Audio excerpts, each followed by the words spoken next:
Welcome back to Watering the Seed, where we grow through what we go through and learn how to live a better way. I'm your host, Coach D. Jackson, and I want to extend a very, very warm welcome to my newcomers. Newcomers, you're out there. Thank you for coming. I do hope you find a planter pot, a home here with us.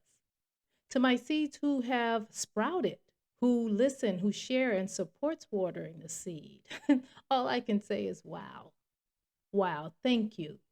Your encouragement is the soil this podcast needs to grow in. Every download, every like, every share, and comment, tells me this work matters. It matters. So thank you for being here, for showing up, and for letting these seeds take root in your life. Thank you. And speaking of roots, today we're talking about something that sounds simple but can really be one of the hardest things to do when life starts lifing, getting loud and disruptive, when storms come in. It's called grounding yourself in peace. hmm Grounding yourself in peace. It's hard. And I'm not talking about not finding peace, not chasing peace, not waiting, for peace. I'm talking about grounding yourself in it. That can be difficult because if we're honest, most of us don't lose peace because, life is hard. We lose peace because we allow situations and circumstances to become louder than our foundation can withstand. One phone call, one disappointment, one betrayal, one unexpected bill, a rejection, one delay, and suddenly, we're questioning everything. And I mean everything. Our purpose. Why am I going through this? I've done everything right. Our future. All of a sudden, it feels further away. Our worth. You question yourself, am I good enough? Am I smart enough? Strong enough? Handsome enough? Pretty enough? We question our direction. Where do I go from here? Yeah, we lose peace because we allow situations and circumstances, to become too loud. So today I want to help you remember that peace was never meant to be dependent upon your situations and circumstances. Peace was supposed to become your anchor, the thing that keeps you grounded. I mean, feet planted firmly on the ground. No questions asked, okay? One of the biggest misconceptions about peace is believing that peaceful people don't have problems. And that's just not true. That is just not true. Peace is not the absence of problems. Peaceful people have learned, not to give every problem power. That's what it is. They don't give it power. We don't give it power. We don't give it authority or weight. No clout here. No clout. No permission to influence our emotions, our feelings, and decisions. Peaceful people learn not to let the problem have a say so. And there's a difference. They still experience pain, they still experience loss, they still experience disappointment, but they don't allow every emotional wave to become a permanent address, take root in their lives. Many people are emotionally homeless because they live wherever their emotions take them. One day they're hopeful, the next day they're defeated. One day they're confident, the next day they're insecure. One day they're focused, the next day they're distracted. hmm But grounded people don't move every time life moves. They don't. They stay planted. You will keep him in perfect peace, whose mind is stayed on you because he trusts in you. That's Isaiah 26:3. It's scripture. Notice that the scripture doesn't say God gives peace to people who have perfect circumstances. It says he gives peace to people whose minds remain focused. And that means peace isn't connected to what's happening around you. It's connected to what you're anchored to, the soil you've planted yourself in, your roots. So if this is not you, then what's pulling you out of your peace? What pulls you out of your peace? Most people don't lose peace overnight. They drift away from it. They drift away from it. They become consumed by other people's opinions and future worries, past mistakes and comparisons, rejection, financial stress, relationship struggles. Yeah, they become consumed by these things. And before long, they're mentally living in places they don't physically occupy. The body is present, but the mind is somewhere else, everywhere. I mean, all over the place, okay? All over the place. They're fighting battles that haven't happened yet, replaying conversations from 6 months ago, some of you years ago, even childhood. Yeah, even childhood that long ago.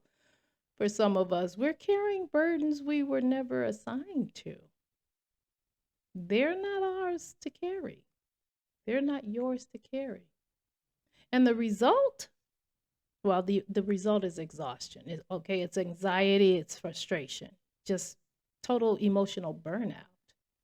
And I've talked about this, Seeds. I've talked about this in many of my podcast episodes.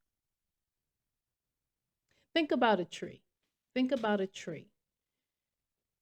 Yesterday, in real life, I was caught in a really bad storm. Really bad storm. And I mean, I could barely see 10 feet in front of my car. There were tree branches all over the streets and flying through the air like tornado stuff. And the tornado sirens were actually going off. I wasn't afraid, but this was a real thing, right happening right in front of my eyes. And all I could think about was getting out of the way, and I was 2 blocks from my destination, hoping that the wind would stop just for a little while so that, I can get to that destination, or so that a branch didn't hit my car, or worse. But I felt like I was in the beginning of a tornado, and I probably was. I did make it to my destination safely, so thank heavens for that. But many of us spend our lives trying to stop the wind. But know this, when storms come, the strongest trees aren't the tallest ones, okay? They're the ones with the deepest roots. Those are the strongest trees. I mean, I've seen huge trees. I mean, full grown, 4 feet, 5 feet wide trees, 100 feet tall, sitting in the streets with their roots fully exposed, as if somebody just grabbed this huge tree and just ripped it out of the ground like you would rip a weed out of the ground from its roots. I mean, these trees were uprooted, exposed. The roots were exposed. The storm and wind took them down, ripped them right out of the ground. The roots were not strong. They were not strong. And people, we admire these trees, these beautiful things, nature. We admire things that are above the ground. But survival happens below the surface. Understand that. Okay, check the roots. Check the roots. The same is true for us. People see your success, they see your smile, people see your accomplishments. But your ability to remain standing comes from what you've developed, internally. And when your roots are shallow, every storm feels like a threat. When your roots are deep, storms become evidence of your strength, right? Mm-hmm. Oh, yeah. Yes, sir. Yes, sir. Yes, ma'am. When your roots are deep, storms become evidence of your strength. And let the peace of God rule in your hearts. Galatians 3:15. The word rule means to govern. It means to govern, to make decisions, to determine direction. So ask yourself, what's governing my life right now? Ask yourself that. What's governing your life right now? Is it peace or is it pressure? Is it purpose or is it panic? Is it faith or is it fear? Okay? Dread, anxiety. What's governing your life right now? Because whatever governs you, it guides you. Understand that. Understand and overstand that, seeds. What governs you, it guides you. If chaos governs you, your decisions will be chaotic. If betrayal, trickery, if those things govern you, then you will operate in that. You will. You won't be able to trust because your government, your enemy, your government is built on treachery. Scripture, Proverbs 23:7, it says, "For as a man thinketh in his heart, so is he." So inner thoughts produce outward character. Hello? Inner thoughts produce outward character. For you in the back, did you get that? Did you get that? Okay, good. Inner thoughts produce outward character. So what's governing you? Is it peace? Ask yourself, what is it? What is it? Sometimes people think peace means doing nothing. And let's talk about it. Let's talk about that. Peace doesn't mean passivity, okay? It doesn't mean that. Peace doesn't mean passivity. No. Peace doesn't mean you stop moving. Peace means you stop panicking.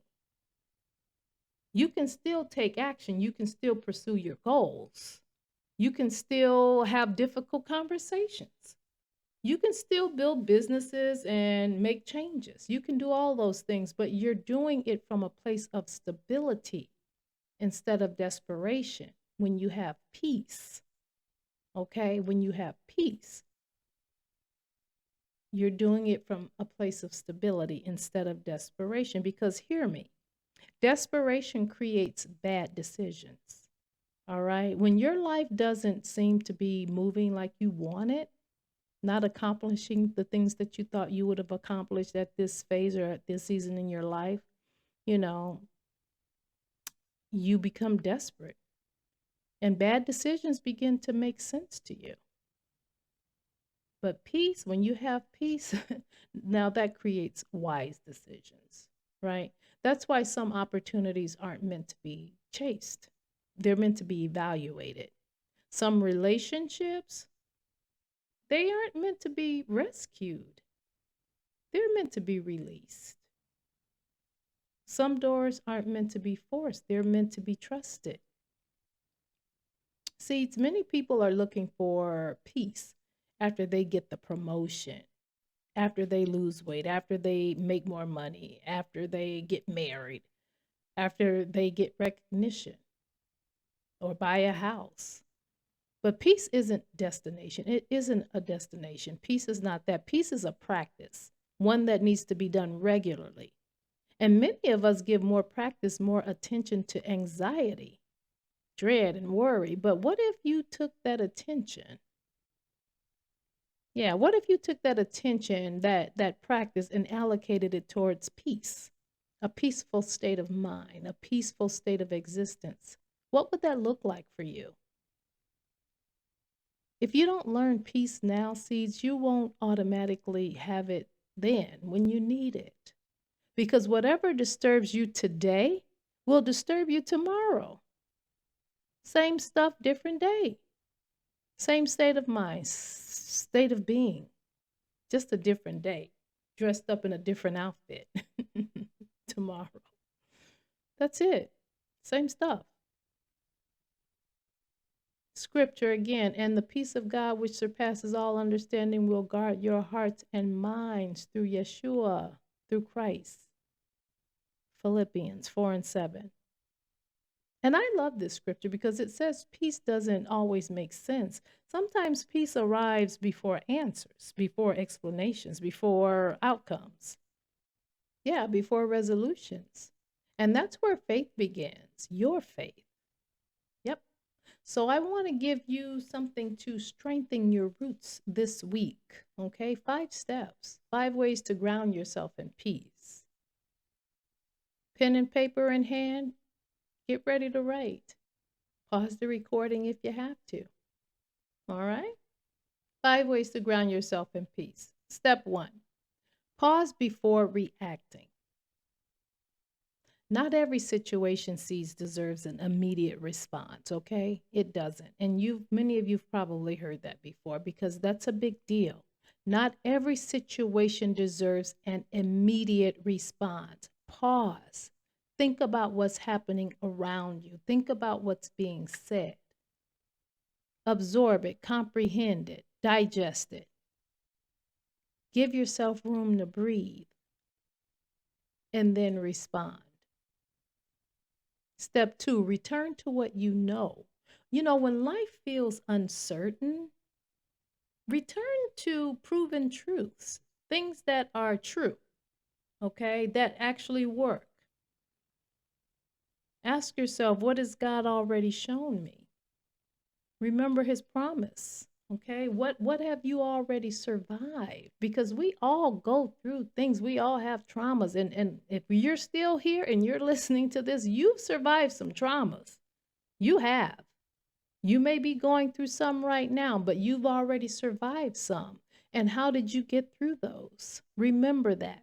Remember how you survived. Okay? Number 3, limit the noise around you.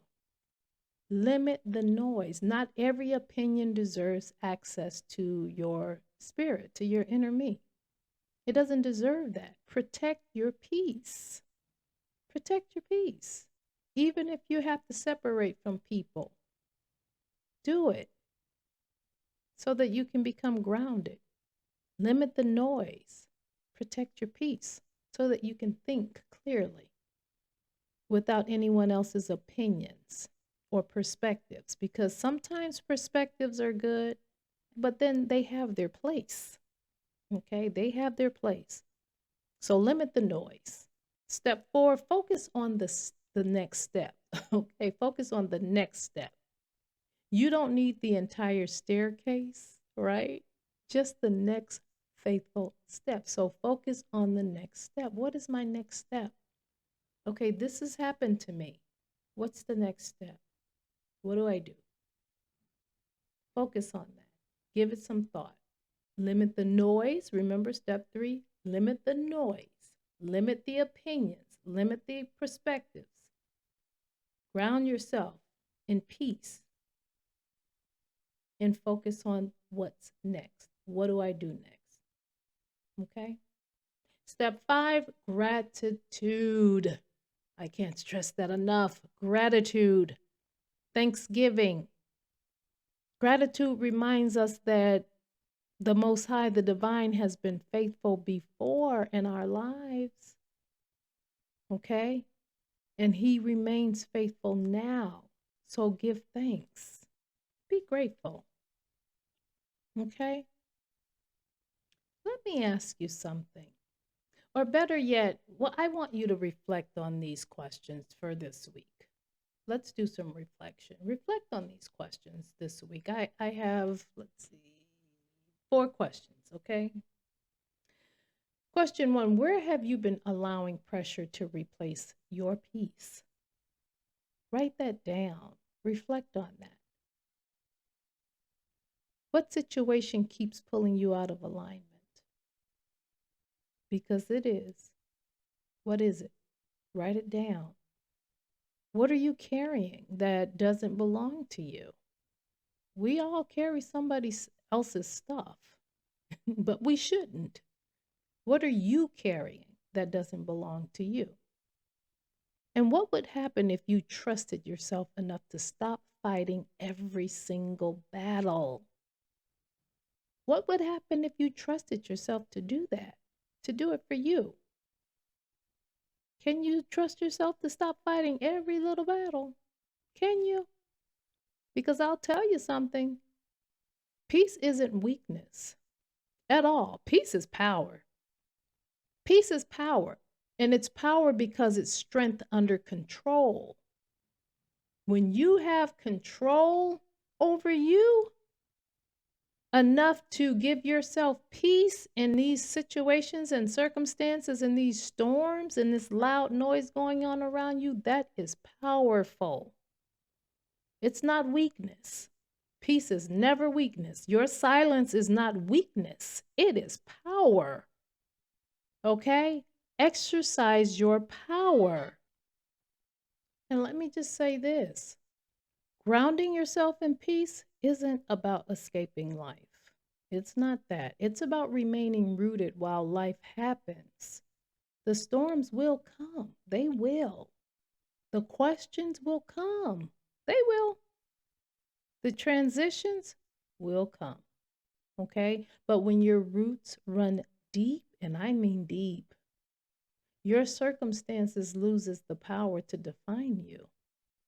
Right? So remember, peace is not the reward for having everything figured out. That's not it. Peace is what allows you to keep moving while you're figuring it out. Okay? And sometimes the most powerful thing you can do is stand still long enough to remember who you are, whose you are, and where you're rooted. Because a grounded seed, it doesn't fear the storm. It doesn't fear the storm. It knows growth is happening beneath the surface. All right? This is Coach D. Jackson reminding you to keep watering your seeds so you can live a better way. Until next time, seeds, I love you. Bye for now.